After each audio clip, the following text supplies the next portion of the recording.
It's me again, and I've got this on because I've got I've got a tank top on. I came home and put my pajamas on, and I just wear a tank top. So, really quick, my rant. My rant is over medical, pharmaceutical companies or whatever, and the way they rake us over the coals, and it's crazy. I look at different countries, and there's some different countries, you know, that you can go and you don't have to pay the kind of money we pay. And the pharmaceutical, just like the media, pretty much rules our world, you know, our culture, as far as I'm concerned. Because here's just an example. I didn't get insurance after I lost my job. They closed our remote office and lost my job. Kept Cobra for as long as I could, but I couldn't afford that. Thought I'd get a job right afterwards, had all this experience and everything. Forgetting I had to compete with new college kids and everything for the profession I was in, and so I didn't have a job. And unemployment wouldn't cover, just went through a divorce, all this at the same time. Not pretty, and I was devastated, and I had relapsed and all that kind of stuff, but that's a whole nother story. Anyway, so I'm diabetic, right? And I'm like, oh, how am I going to get my medication now? I can't afford it. And so I quit taking a lot of the medication that I was taking because I couldn't afford it. And then I was like, okay, how much is insulin going to cost? Expensive. Oh my gosh, so expensive for just because I was taking 5 insulin shots a day. And I'm just like, that's crazy.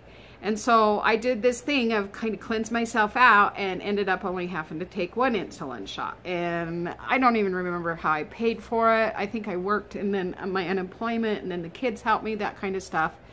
And then of course other medications. And then I have, and my thing isn't such a big deal because, you know, I work it out. But I have a sister. She's really, really sick. I have, and her husband, he's got cancer.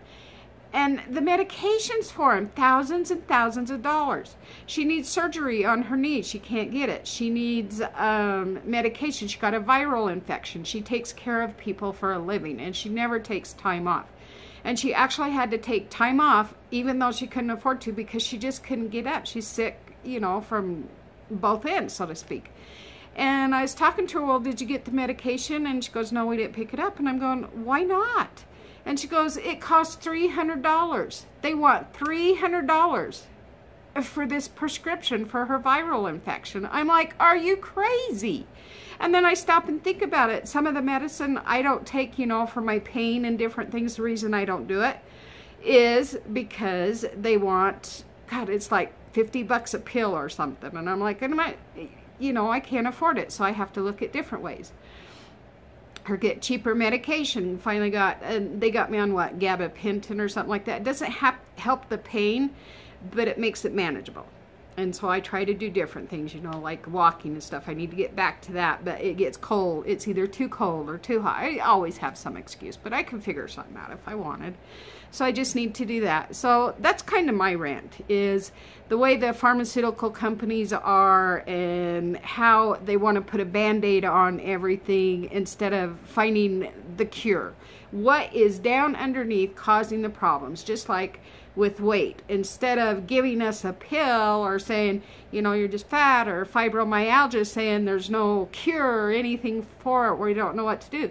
Well, yeah, I've went to a seminar of people that have actually studied it, and they say you need to do this, this, and this. And there's certain things we can do, but we need to be educated. We need to, you know, for me, I need to educate myself more, but I feel that doctors should be educated more. I've been told by multiple doctors that don't like doing the Band-Aid method, and they say that's how they teach us. Why are we teaching our doctors that? Why aren't we teaching them, okay, you need, for your continued education, instead of so much of use this medicine and this one's come out bad, and, you know, as we learn down the road. Why aren't we getting to the source of things and learning more?